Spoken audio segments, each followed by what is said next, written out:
नमस्कार। प्रदेश में चुनावी घोषणा के बाद लगातार खबर समय के स्टूडियो से आप हर पार्टी के प्रतिनिधि को देख पा रहे हैं और उन्हें सुन पा रहे हैं। वामपंथी दलों को सिलीगुड़ी में मजबूती से जड़ जमाए रखने का श्रेय अगर किसी को जाता है तो वो है अशोक भट्टाचार्य। श्री भट्टाचार्य करिश्माई नेता है जिन्होंने लगातार 3 दशक से सिलीगुड़ी विधानसभा पर लाल पार्टी को काबिज रखा। इनका मुकाबला राजनीति के बड़े बड़े दिग्गजों से हुआ, लेकिन सब मुंह के बल गिरे। वर्ष 2011 में अपने प्रतिद्वंदी तृणमूल के प्रार्थी डॉक्टर रुद्रनाथ भट्टाचार्य से हारने के बाद 2016 में अपने प्रतिद्वंदी तृणमूल कांग्रेस के प्रार्थी बालचुंग भूटिया को हराकर दोबारा वाम मोर्चा को सिलीगुड़ी में स्थापित करने में कामयाब रहने वाले करिश्माई नेता अशोक भट्टाचार्य में कुछ ऐसा है कि राज्य के बड़े से बड़े नेता उन्हें चुनौती देने में का साहस नहीं कर पाते हैं और सुरक्षित सीट से चुनाव लड़ते हैं। सिलीगुड़ी नगर निगम के कुशल प्रशासक विधायक अशोक भट्टाचार्य का इतिहास अत्यंत शानदार रहा है। जनता में उनकी पकड़ साफ दिखती है, सोच समझकर निर्णय लेते हैं, किसी मसले पर सतर्क दृष्टिकोण रखते हैं। लेकिन इस बार हालात बदला है, तस्वीर बदली है। राज्य में तृणमूल कांग्रेस और भाजपा के बीच सीधी लड़ाई है। भाजपा तेजी से उभर रही है। क्या ऐसे में अशोक भट्टाचार्य को अपनी सिलीगुड़ी विधानसभा सीट पर कोई खतरा नजर आता है, या फिर पहले भी की भांति खुद को साबित कर दिखाएंगे? क्या है अशोक भट्टाचार्य में कॉन्फिडेंस? तृणमूल कांग्रेस और भाजपा की लड़ाई में वाम मोर्चा खुद को कहां पाता है? कितने आश्वस्त हैं कि पार्टी इस बार भी आपको सिलीगुड़ी विधानसभा से उम्मीदवार घोषित करेंगे? किस मुद्दे को लेकर जनता के बीच आए? ऐसे कुछ सवालों के साथ हमारे बीच उपस्थित है आज श्री अशोक भट्टाचार्य जी। नमस्कार। तो अशोक दा, सबसे पहले जो मैंने प्रश्न किया, किस मुद्दे को लेकर जनता के बीच आएंगे आप लोग? मुद्दा हमारे ये है कि सारा बंगाल को 10 वर्षों में तृणमूल कांग्रेस खत्म कर दिया है। 10 वर्षों में कम से कम 50 वर्ष पीछे कर दिया है। जनता के जो समस्या है, बेसिक जो प्रॉब्लम जो है, विशेष करके एम्प्लॉयमेंट के प्रॉब्लम, ये टोटली व्यर्थ हुआ। किसानों को लिए जो सरकार जो करना चाहिए था वो नहीं किया है। चीज जिसको दाम बहुत से बढ़ रहा है। सबसे बड़ा चीज है, ये सरकार के टाइम में भ्रष्टाचार सबसे ज्यादा बढ़ गया। भ्रष्टाचार, देखिए, ये भ्रष्टाचार ऐसा नहीं है कि पुलिस ने 2 पैसा खाया है, कि रिक्शा वाला ने ये पैसा लिया है, कि कोई मोटी मोजूर ने पैसा लिया, ये नहीं। पैसा लेने के लिए कटमानी कहते हैं। नया एक नया एक शब्द आया है, जो कहता है कटमानी। ये कटमानी, कमीशन खाना, ठेकेदारी से पैसा लेना, सरकारी जितना भी चिट फंड के पैसा, और जनता अपना आंखों से देखा, आंखों देखा हाल कहता है ना, आंखों देखा हाल हमने देखा है कि उसको 4-5 जो मिनिस्टर ये पैसा ले रहा है। अभी पैसा लेने के लिए जो कोल माफिया के जो पैसा, कोल माफिया को पैसा चीफ मिनिस्टर को घर में अपना, उनको जो भतीजा, उनको जो वाइफ, उनको बैंक अकाउंट में गया है, ऐसा कंप्लेन अभी आया है। इसके पहला जो गोरू चोरी जो होता है, बांग्लादेश में जो गोरू रहता है, उससे भी पैसा, लॉटरी का पैसा, जितना भी लॉटरी जो बिजनेस करता है, इससे पैसा लेना। ये कौन है? बड़ा बड़ा सब नेता लोग इसमें है। ये लोग ऐसा कभी नहीं है। हमारे बंगाल में विधान चंद्र राय चीफ मिनिस्टर थे, प्रफुल्ल चंद्र सेन, ज्योति बसु, बुद्धदेव भट्टाचार्य जी, सिद्धार्थ शंकर राय, ये थे यहाँ चीफ मिनिस्टर। कभी चीफ मिनिस्टर के विरोध में ऐसा आरोप कभी नहीं आया जो अभी आया। इसीलिए इससे हमारे बंगाल को सेव करने में, सेव बंगाल बचाने होगा, रक्षा करने होगा।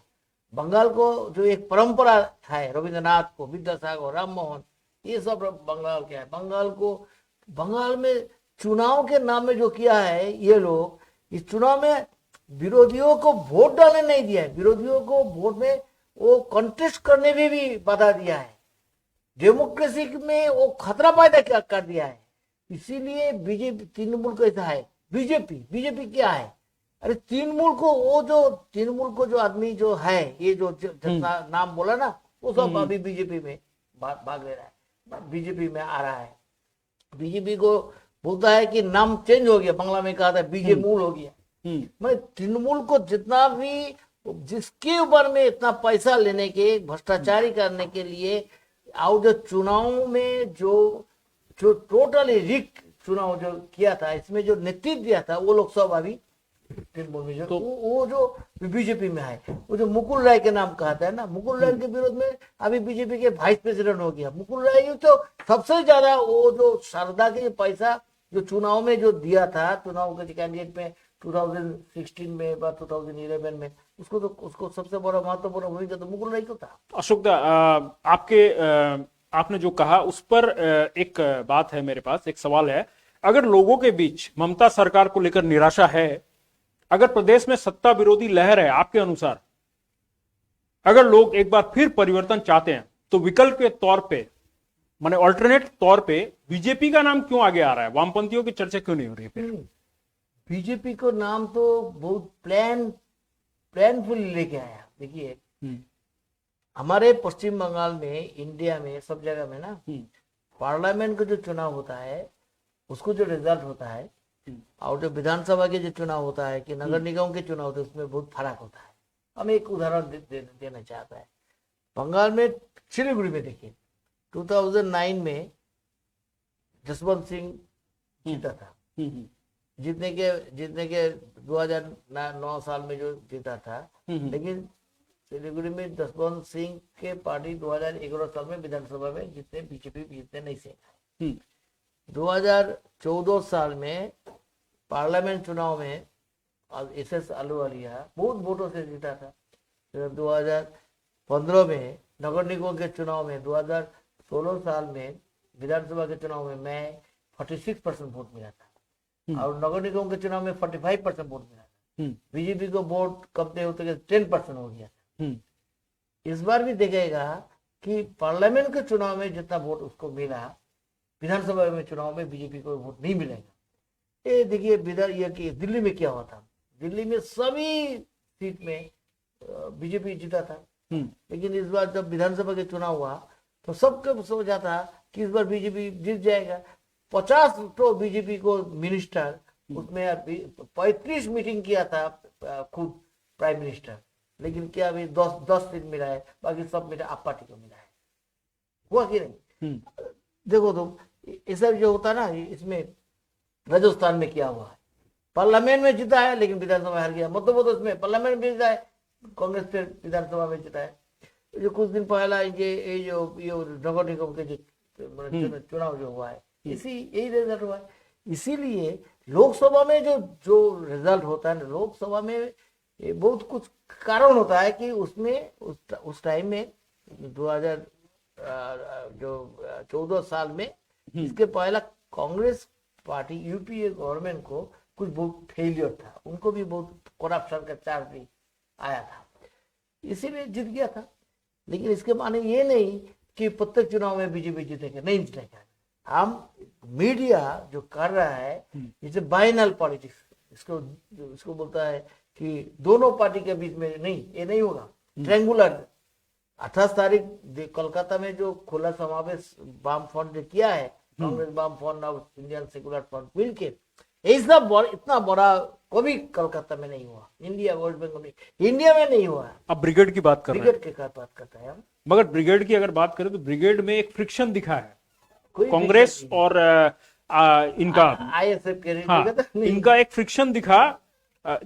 जो भीड़ जो दिखाई जा रहे थे, वो भीड़ बताई जा रही है कि आपके जब विमान बसु ने जब भाषण दिया तो उस समय कोई हो हल्ला नहीं हुआ, और जब आपको पीर ज्यादा जब आए तो वहां एक शोर शराबे से भर गया था। इसका मतलब है कहीं ना कहीं आपका संगठन कमजोर है वहां पर उन तीनों में। अरे वहां 10 लाख 12 लाख आदमी हुआ तो 50,000 आदमी वो जो था ISF का है कि 1 लाख है हुआ था। कांग्रेस को भी ऐसा 50,000 था, हर बाकी 90% तो वाम फ्रंट ही था। और इसमें कोई नाराजगी नहीं है आपका? नहीं, अभी नहीं, थर्ड फ्रंट जो है वो, हाँ, सब कोई जानकारी है वाम फ्रंट के था, लेकिन ये नया पार्टी हुआ है, नया पार्टी में उसको उत्साह ज्यादा होता है ऐसा करना। अच्छा। ये कभी कभी ऐसा होता है, तो उत्साह था, अच्छा है, लेकिन वो नौजवान बहुत था उसको पार्टी में, नौजवान ज्यादा था। बहुत ज्यादा था। तो ऐसा कोई मिसअंडरस्टैंडिंग आज के पेपर में दिया है, कोई नहीं, ये हो जाएगा 2 दिन के भीतर में, 2-3 दिन के भीतर में फाइनली वो सीट एडजस्टमेंट भी हो जाएगा। तीनों पार्टियां मिलके हम एक संयुक्त मोर्चा बनाया, महागठबंधन बनाया। महागठबंधन, ये महागठबंधन इस बार सरकार बनाएगा, तृणमूल और बीजेपी पीछे अब बोलता है। अच्छा, तो परिस्थितियां अगर रही तो ये थर्ड फ्रंट जो है आपका एकदम। वही सरकार बना रहा है। 28 तारीख के बाद बंगाल के पॉलिटिक्स को गति प्रकृति के बहुत बड़ा एक परिवर्तन आ गया है। अशोक, आपसे जब बात हो रही थी तो आपने अभी कहा कि नया जो उभर कर आया है दल, उसमें नवयुवक ज्यादा है। तो एक सवाल हमारे पास था, पश्चिम बंगाल में वामपंथी दलों के बारे में एक अवधारणा बन गई है, एक आम धारणा बन गई है कि यह बुजुर्गों की पार्टी है। धारणा को बल तब मिलता है, यह मैं नहीं कह रहा हूं, यह एक धारणा है, धारणा को बल तब मिलता है जब सुनते हैं कि ज्योति बसु ने 86 इयर्स की उम्र में सत्ता त्यागी, माने सीट छोड़ी, और अभी राज्य में जो वाम मोर्चा का भार जिनके कंधों पर है, विमान बोस, उनकी उम्र है 82 इयर्स, और अगर मैं गलत नहीं हूं तो आपकी उम्र 72 से अधिक है। तो युवाओं का नेतृत्व कहां है इसमें? ये पार्टी हमारा ही तो जो देखिए, दूसरा पार्टी के साथ हमारा पार्टी के बहुत फर्क है। हमारा पार्टी में जो नेतृत्व जो है, SFI को, PDYFI को, जितना बड़ा बड़ा जो नेतृत्व है, ये लोग they are very much ready to take over the charge in future, क्योंकि वो दिखाया इनके नेतृत्व देने के लिए जो क्षमता है, बहुत अच्छी क्षमता है। हमारा पार्टी में निर्णय हो गया है कि इस बार जो चुनाव में जो मतलब ऐसा हो सकता है, अगर मैं 1-2 आदमी ऐसा हो सकता है कि +70+ में हो सकता है कॉन्टेस्ट करेगा, और ज्यादा से ज्यादा बिलो 40 बिलो 50 होगा। इसका मतलब युवाओं को मौका मिलेगा इस बार, सबसे ज्यादा मिलेगा जो नौजवान को, स्टूडेंट को। अच्छा, तृणमूल कांग्रेस को क्या, ममता बनर्जी के उम्र की 50, सुब्रतो मुखर्जी के उम्र की 60, कि सुब्रतो बख्शी जो है उनको उम्र कितना है, उनको तो उम्र में 72 हो गया है। सबको तो, उनको तो की कमती है, कि कमती तो नहीं है। लेकिन हमारा इस बार देखिएगा सबसे ज्यादा नौजवान उम्मीदवार इस बार हमारा पार्टी में ही वामफ्रंट की, उत्तर बंगाल से भी नौजवान उम्मीदवारों की उम्मीद है। बहुत नौजवान ही आएगा। तो अशोक बाबू ने यह कहा कि नहीं, वामपंथियों के बारे में जो धारणा है वो गलत है। इस बार यह आशान्वित है कि इस बार नवयुवकों को भी मौका मिलेगा। अशोक, आपसे थोड़े से और, विपक्ष जो आरोप लगाती रही है आप पे लगातार, उस तरह की कुछ बातें हैं जो आरोप है हमारे सामने थे। मैंने कुछ न्यूज मीडिया से कुछ कटिंग्स ली थी। आपने आरोप लगाया था राज्य सरकार पर कि राज्य की तृणमूल सरकार ने दार्जिलिंग पर्वतीय क्षेत्र के लोगों को प्रताड़ित भी किया है और उनका शोषण भी किया है। इस पर पलटवार किया था राज्य के पर्यटन मंत्री ने। उन्होंने आपको कहा था, अशोक बाबू को समझना चाहिए कि वह जनप्रतिनिधि नहीं है, वह मेयर नहीं है, बल्कि राज्य सरकार को के द्वारा मनोनीत सिलीगुड़ी नगर निगम की प्रशासकीय कमेटी, यानी आप एडमिनिस्ट्रेटिंग कमेटी के सदस्य हैं। इसके बावजूद राज्य सरकार के बारे में बयानबाजी कर रहे हैं। आप नैतिकता के विरुद्ध जा रहे हैं। आपकी पार्टी नैतिकता को मानती है, लेकिन आप नैतिकता के विरुद्ध जा रहे हैं। मतलब आप जिनके सीट पे बैठे हैं उनके खिलाफ बोल रहे हैं। बोल गए तो हम तो MLA है, हम नहीं, वो तो कह रहे हैं कि आप प्रशासनिक समिति जो है वो तो राज्य सरकार ने आपको दिया है। मैं तो MLA भी है, मैं तो MLA ऑपोजिशन पार्टी के MLA है, तो मेरा तो पावर है। तो वो नॉमिनेट किया कि हम तो मेयर था, सबको दिया है, मुझे भी दिया है। तो वो जो है, वो जो कोलकाता के जो मेयर हुआ है, मिनिस्टर, वो भी मेयर, उसको नॉमिनेट किया, जैसा मुझे भी नॉमिनेट ऐसे किया है कि मैं भी मेयर था, मेयर इनका उस दिन कोई फिर से बोर्ड ऑफ एडमिनिस्ट्रेटर बनाया। तो इसके माने कि सरकार को नौकरी करते हैं, वो गौतम बाबू को काम कर नौकरी करते हैं हम, कोई गौतम बाबू को नौकरी नहीं करते हैं हम। हमारा हिम्मत से काम 5 वर्षों से हम इतना नॉन कोऑपरेट किया है, हिम्मत से हम लड़ाई करके, संघर्ष करके हमारा कुछ न कुछ मांगदा भी अदा किया है। लेकिन अभी भी हमारा बहुत से मांगदा भी नहीं दिया है। लेकिन उसको कभी हम सिर नीचा नहीं किया है, ऊंचा करके काम किया है। अन्याय के विरोध में पहला से ही हम बोल के आया है, बोल के रहेगा और बोलते जाएगा। अभी इसके कोई इसके नौकरी नहीं करता है, उससे कोई सैलरी नहीं मिलता है मेरा, जो वहां से हम सैलरी मिलता है और उसको नौकरी करता है। तो उनको पहला सोचना चाहिए कि वो उसको जो जनता जो उसको वोट दिया है, वोट देने के बाद जो उसको जो जिम्मा लिया है, वो काम पहला तो 3 और 4 मिनिस्टर था, क्यों उनको हटाया गया है सबसे मिनिस्टर से? तो वो परफॉर्म करने नहीं सका, इसीलिए वो हटा दिया है चीफ मिनिस्टर। अभी तो एक टूरिज्म का एक पोस्ट है, उनको कोई इंपॉर्टेंस है? कोई इंपॉर्टेंस भी नहीं है। तो उसको बात कमती करना चाहिए उनका।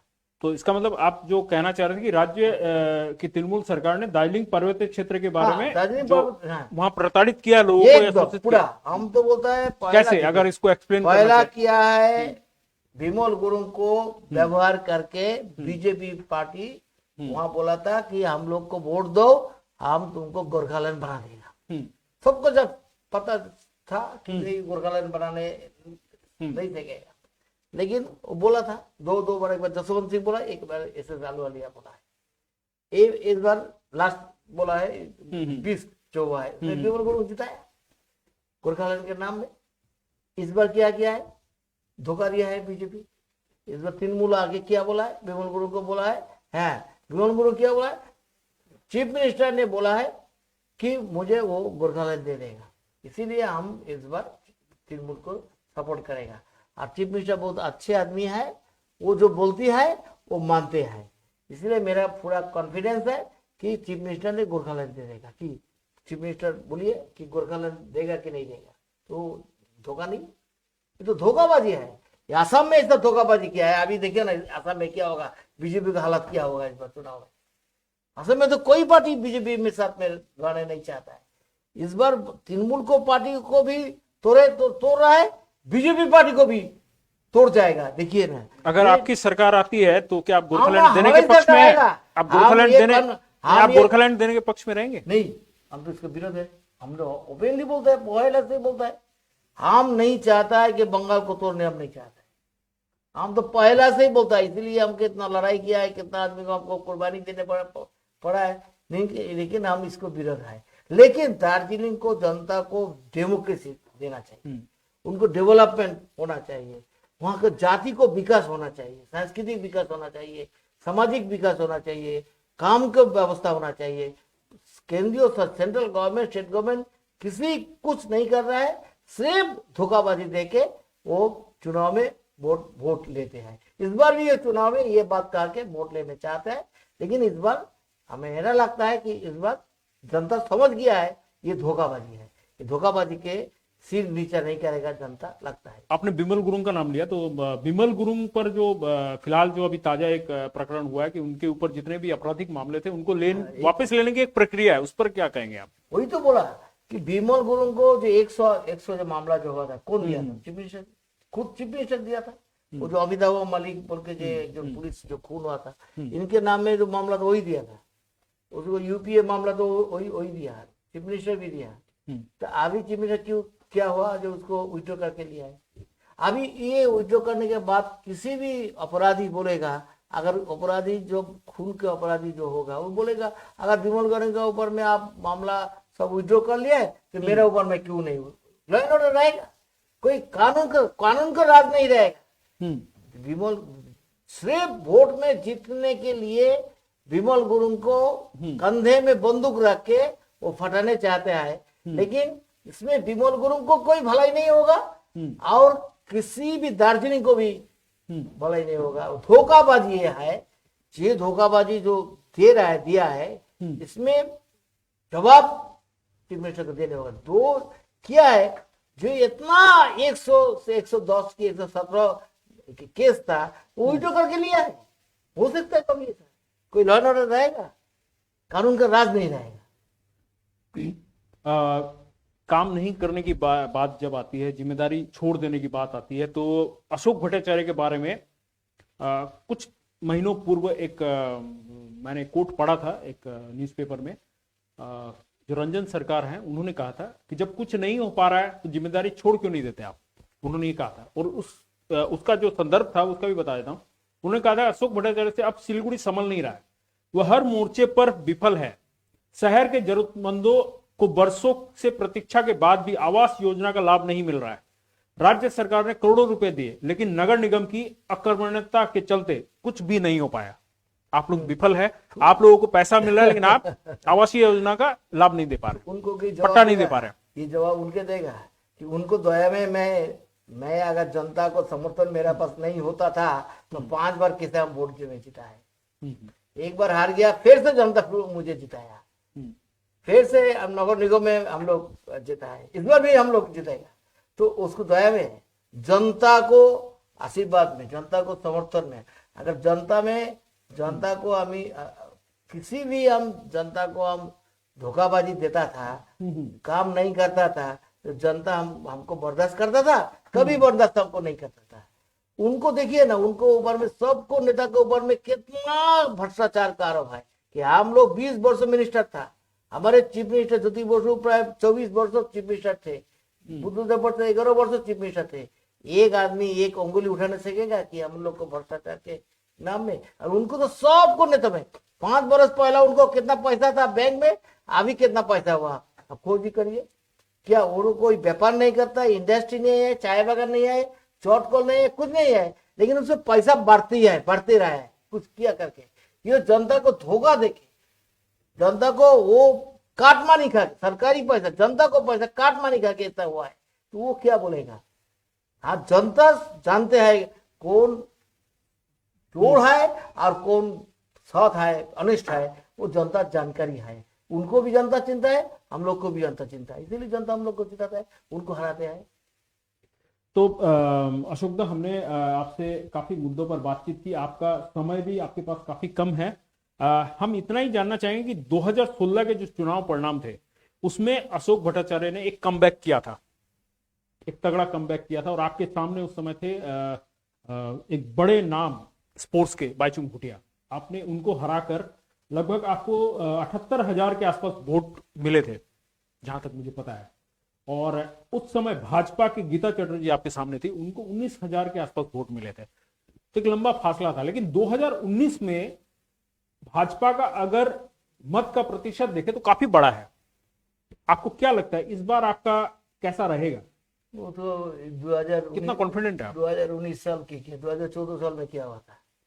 2014 साल में लोकसभा वोट में हम लोग को 9% वोट मिला था, और 2016 साल में विधानसभा चुनाव में 46% वोट हम लोग को मिला है। हम तो पहले ही बोला ना कि पार्लियामेंट के चुनाव और विधानसभा के चुनाव के, नगर निगम के चुनाव में फर्क है। इसमें जो होता है हरदम ही ऐसा होता है, सिलीगुड़ी में ऐसा हरदम ही, और प्रत्येक वर्षों में ही लोकसभा के चुनाव में बीजेपी को वोट मिलता है ज्यादा, लेकिन विधानसभा को उनको वोट नहीं मिलता है। इस बार भी ऐसे ही होगा। चुनाव प्रचार में जैसा देखा जा रहा है कि भाजपा बड़े बड़े दिग्गजों को ला रही है उत्तर बंगाल में। आज योगी आदित्यनाथ मालदा में प्रचार पर आए थे, और लगातार उनके बड़े बड़े नेता आ रहे। तो आपका वामपंथियों का क्या है, कौन कौन से चेहरे आने वाले हैं? पहला ये समझने होगा कि इसमें दिल्ली में जो चुनाव हुआ था, कि बिहार में जो चुनाव हुआ था, प्राइम मिनिस्टर तो कम से कम 35-40 मीटिंग किया था, और 40-40 कम से कम 40 उनको सेंट्रल गवर्नमेंट को मिनिस्टर लोग उसमें भाग लिया था। तो सीट कितना मिला था? 10 सीट मिला था बीजेपी को। फिर इसमें भी जो आने बंगाल के जो पॉलिटिकल एटमोस्फियर दूसरा है, बंगाल को जो परंपरा है, बंगाल जो कल्चर है, वो दूसरा जगह के मतलब इसमें हेवी वेट लाकर कोई फायदा नहीं है आपके अनुसार? कोई फायदा नहीं है, कोई फायदा नहीं है। वो तो ऐसे खुद सिनेमा आर्टिस्ट ढूंढता है, कभी कोई दिखता है कि स्पोर्ट्समैन ढूंढता है, ये पैसा वाला आदमी ढूंढता है, लेकिन उससे कोई काम नहीं होगा। वो दिखेगा बीजेपी को कोई फायदा नहीं होगा बंगाल में, तृणमूल को तो फायदा नहीं होगा। तृणमूल को तो समझ गया जनता, तृणमूल कहाँ जाएगा दिखेगा ना चुनाव में। मगर फिर देखिए, मैं आपको एक बात जरूर कहूंगा कि हमारे जो पास बोला जो ना फीडबैक है, भूटिया जो बोला है, हाँ। जो इस बार लास्ट ईयर में मैं हराया था, इस बार वो आके बोला है अशोक दा, हम चाहते हैं कि आपको माफी, आपको साथ में हार के गर्वित है कि आपको माफी एक लीडर, पॉलिटिकल लीडर होना चाहिए, ये बोला है। बहुत अच्छा बात मुझे बोला है, मेरा फुल सपोर्ट आपको साथ में है, और सब आदमी को अशोक दा को वोट देना चाहिए, वही बोला है, क्योंकि वो भी समझ गया ना। तो दूसरा आदमी तृणमूल को क्या बोलता है कि नहीं बोलता तो धन्यवाद अशोक दा। और हमसे लगभग 25 मिनट से ज्यादा का समय अशोक दा के साथ बीता। कुछ सवाल भी हैं, अगर आप अशोक दा बोले तो एक दो सवाल मैं ले लूं। हाँ। कुछ क्वेश्चंस आए हैं।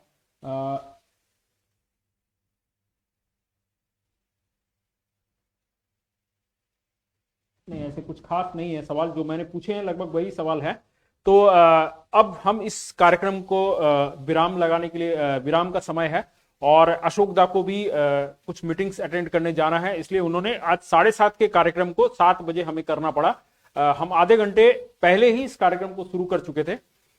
तो आज हम इस चर्चा को यहीं विराम लगाते हैं। और आप अगर अशोक दा, आप अगर कुछ चाहते हैं कहना, हमारे दर्शकों से कोई अपील करना चाहते हैं तो आप कर सकते हैं। हमारे दर्शक से मैं अपील करूंगा कि इस बार जो चुनाव बंगाल को बचाने के लिए, बंगाल को जो शांति और जो संप्रीति सद्भावना, इसका रक्षा करना चाहिए। बंगाल में तृणमूल कांग्रेस सरकार बंगाल को बहुत पीछे लेके गया है। BJP is not the alternative of Trinamool Congress. BJP को विरोध में बीजेपी भी कौन पार्टी है, कौन आदमी है? तृणमूल में जितना जिसके विरुद्ध में सबसे ज्यादा अभियोग है वो आदमी अभी बीजेपी है। बीजेपी को नाम बोलता है बीजे मूल हो गया है। तृणमूल आदमी सब बीजेपी को अभी नेतृत्व दे रहा है। बीजेपी तृणमूल को अल्टरनेटिव नहीं हो सकता है। बंगाल के बचाने वाला है बाएं बाजू कांग्रेस और जो सेकुलर फोर्सेस जो है वो मिलके जो संयुक्त मोर्चा जो हम लोग जो बनाया, ये बंगाल के एक अल्टरनेटिव, एक विकल्प दे सकता है। हमारे ऊपर में विश्वास रखिए।